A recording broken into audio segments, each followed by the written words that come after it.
In today's video, with the help of my awesome subscribers and their amazing comments, we've come up with some of the best, most underrated tips and tricks for Call of Duty Mobile in 2022.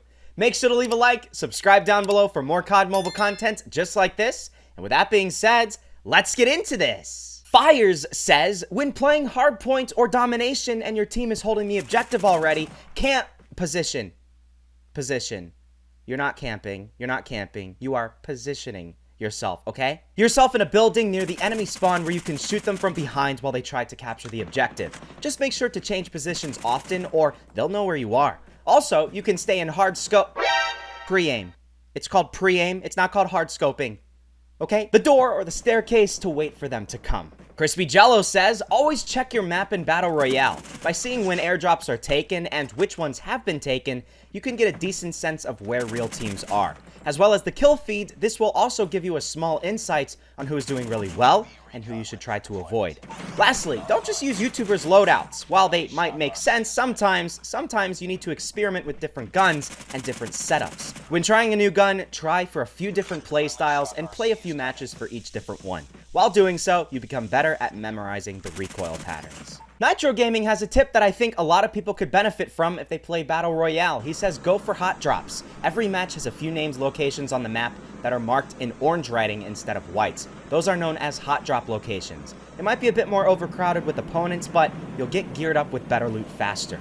These areas will usually have better guns and armor than you'll find landing somewhere random. However, there is a counter argument to this because this tip does not work for everybody. Rusk1 has the counter argument. He says, I agree, you can get geared up faster, but you also have a higher chance of getting yourself sent back to the lobby in the top 99, which is really depressing in my personal opinion. It really depends on the player. If you're an aggressive player, the one that has fast movements, very aware of their surroundings, and always goes out to find fights, then you should go for hot drops. But if you're just a chill player, someone that's more relaxed, and one that tries to avoid early to mid-game fights, grinds for battle pass or rank points, and avoids going for loot drops, then you definitely shouldn't go for hot drops since you're probably going to get yourself killed early. And that is honestly the truth. Happy has a couple of tips. I'll share with you guys a couple of them. Number one, he says, before engaging in any fights, regardless if it's Battle Royale or even multiplayer or ranked matches, you need to make sure you have instant cover before any third player tries to involve in your fights. Drop shotting is very useful if you're fighting in tall grasses, and aiming down sight in short range is a bad option in Battle Royale. If you're at short range, you should probably go for hip fire. Frisky CODM has a tip that, honestly, might annoy some people when they're listening to this, but truth is, he says, if you want to grind the battle pass in under 24 hours or 3 days of non-continuous gameplay, use any LMG or an SMG with a large ammo capacity and pick hardpoint shipment. For the perks, blue should be hardline for extra points earned each kill, green should be quick fix or amped depending on your playstyle, and red is either agile, shulker, or bear with me, persistence, depending on your playstyle. Here are the different score streaks that he would recommend, and the secondary weapon would either be the FHJ or the katana. That's his tips for grinding the battle pass. Starfox CODM has the tip that everybody needs to know whenever they play any shooting game. Switching to your pistol is always faster than reloading. And Chip CODM has a tip that, honestly, I don't think a lot of people talk about. When you're using a sniper like the DLQ, for instance, if you have a low-end device, if you're using an epic, legendary, or mythic sniper, it might cause a lot of lag because of animations and rendering. Seriously, some of the animations are really freaking cool, but if you don't have a good device, they are really going to struggle. So instead, you can use a common or a rare skin, or even the completion camos, and that honestly worked for him because he only has a 2GB RAM phone, and he can freaking play the game. Withered Dimension says, do not seek revenge. If you keep going to the same spot over and over and over again because that one person keeps killing you, you're only going to feed the enemy team kills. One of the tips that I think a lot of people look over, and Immortal Toxin decided to talk about it, is all character skins have the same hitboxes. There could be one guy that's completely bald and another guy that has a massive hat on top of his head. It doesn't mean that the hat is something that you can hit when you're shooting at it, all right? So just because some characters are bigger than others, they still have the same hitboxes. FergsDiddly69, what a great username, honestly. Arguably the best username I've ever seen in my entire life. has a whole heck of a lot of different tips, and honestly, we could go on for a couple of minutes here talking about each and every one, but I'll talk about some of my favorite ones. He says to make your own HUD and never let anyone else make it for you. Even though it's really easy to just go follow a YouTube video, what you really need to do is make it yourself. Spend some time, sit down, and really see which works best for you. When you're making your gunsmith builds, if you're not experienced at the game, just watch some skilled YouTubers, but always make sure to try them out in the training grounds first. And if you don't like some aspects of the build,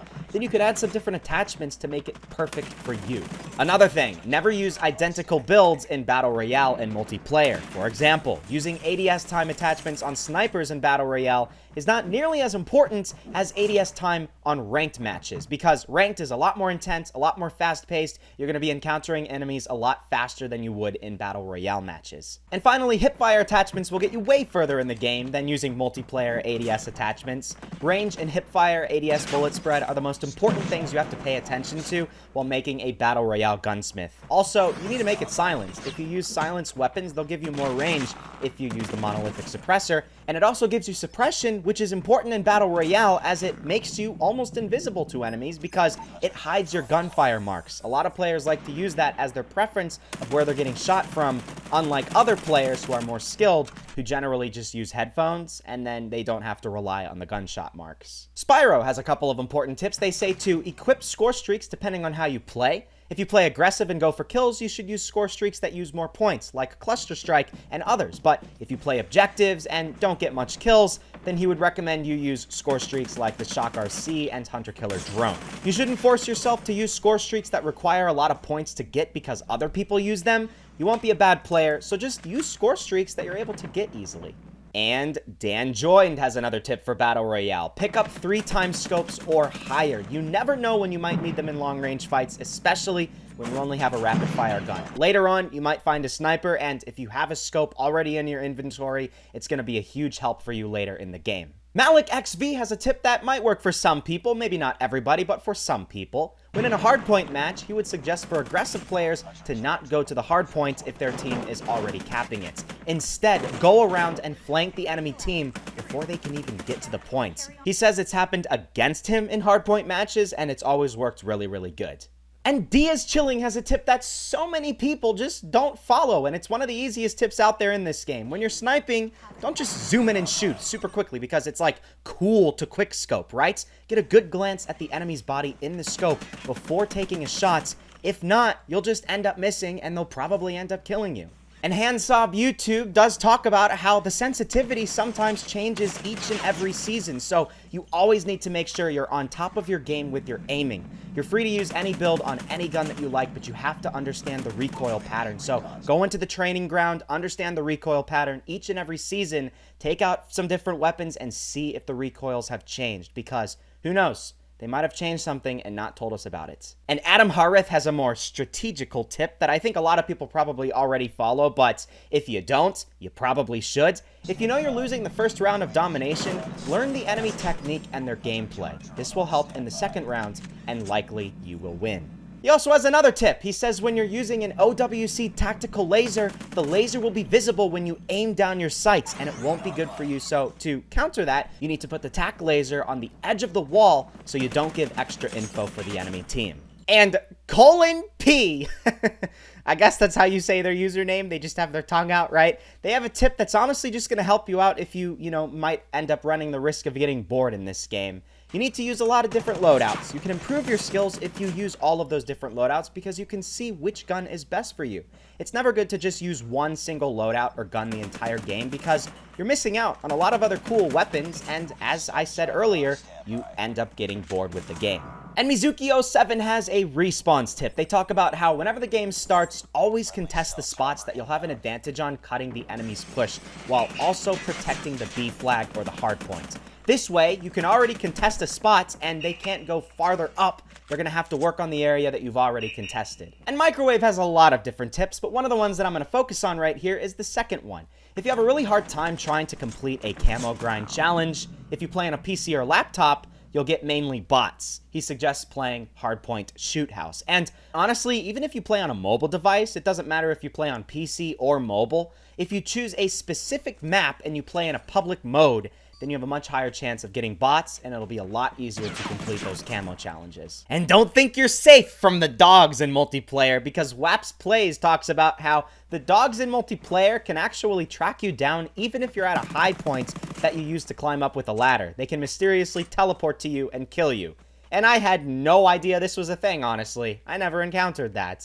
And getting close to the end here, Potato has a very simple tip, but a lot of people still don't do this. Always try to pre-aim when you peek corners, as long as you're not in super close range. Generally, it's most effective when you slide and then aim, maybe adding a slide jump instead. Kamui Gaming talks about how you should try to use the ammo box operator skill. It refills not only the bullets, but also your grenades, and your allies will also benefit because they can refill theirs as well. And Arsalan has a massive tip that's actually very useful if you're going up against a squad in Battle Royale. So, here we go. There will be times where you have to defend yourself against a whole squad.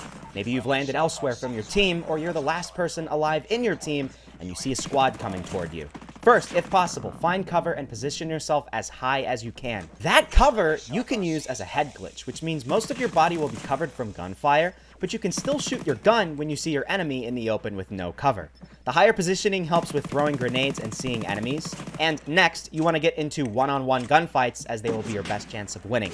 Knocking one person down is the goal. Usually, this knockdown person will have their teammate revive them, which means if you get the chance, you basically got 2 free kills. Another thing to mention is to relocate every once in a while, as grenades or classes such as the ninja could get to you. Being unpredictable is your enemy's worst fear. Always be around cover. If you are behind cover and your enemy is not, then you have a significant advantage, as your enemy is basically a sitting duck in the open. What if you have no choice but to fight in the open? Again, try to make the fights one-on-one rather than 1v2, 1v3, or 1v4. Always let the people come to you, as in third person, you'll see them and they won't see you. Third person is best to play defensive. Always try to move around, especially in the open. Do drop shots, strafe left and right, bunny hop, sliding around to get a better angle, etc. Lastly, always hip fire in close range, as you will still be versatile while hitting your shots. It's best to hip fire with SMGs or fast firing ARs. And that was a heck of a lot. That made this video a lot longer than it already was, but hey, hopefully it helps some of you guys out. Callum Slattery says to apply the prone button, as it gives you a tactical advantage. Most people go for the chest or the head when shooting, but if you just suddenly drop, it confuses the enemy. And Dude in the comments talks about how in multiplayer, always check the minimap, even without a UAV, because you can still see red dots when enemies shoot. X-Purpose has a couple of tips that might help some people out. Use dead silence, tip number 1. Tip number 2, use agile or skulker depending on the weapon. Tip number 3, if you don't have good awareness, use alert. And tip number 5? I think you might have skipped number 4, buddy. When playing Search and Destroy, use the bubble shield to block sights of the enemy. Good tips, but dude, you gotta work on your counting, alright? And honestly, this video is going on way too long. I mean, this is a lot longer than I was expecting, and I didn't expect so many people to comment so many good tips. There are so many more that I couldn't feature in this video. One person, SKC, literally commented the entire freaking Bible, all right? I'm not even joking. This is absolutely insane. So we really can't go into that much detail explaining what this person has to say, but they do have everything split into 5 different sections. They talk about how you need to master your operator classes, decide what is more important to your squad, airdrops or supply drops, and keep in mind what will be picked first, upgrades, planning ahead, setting your priorities straight in zombies, and managing your time during events. I have a proposal here right at the end of the video. If SKC is watching this video, since we weren't able to go into detail explaining all of the awesome tips and tricks that you had, I'd like to contact you, and then we can make a separate video talking about all of your awesome tips and tricks. So please contact me at Exotic Gaming and let me know, because I would like to make a video with you talking about all of these awesome tips and tricks. In the meantime, there are many others out there, and if you are a COD Mobile player who wants to know more about all of the most underrated tips and tricks in this game, there are many more out there. You need to go to my YouTube community tab and take a look at all of the awesome comments, because it's right there. You can very easily find it, and you can see like 250 to 300 different comments from awesome people, really good players who know a heck of a lot about the game and have given some really, really awesome tips. I want to give a massive thank you to everybody who participated in this video, and honestly, I could literally do another video featuring even more of the comments on this original post, but let me know down below in the comments if you would like to see more videos like this. Make sure to leave a like if you did enjoy, and subscribe down below for more videos. Again, I might end up doing a video with SKC. You never really know. Thanks so much, guys, and I will see you all in the next episode.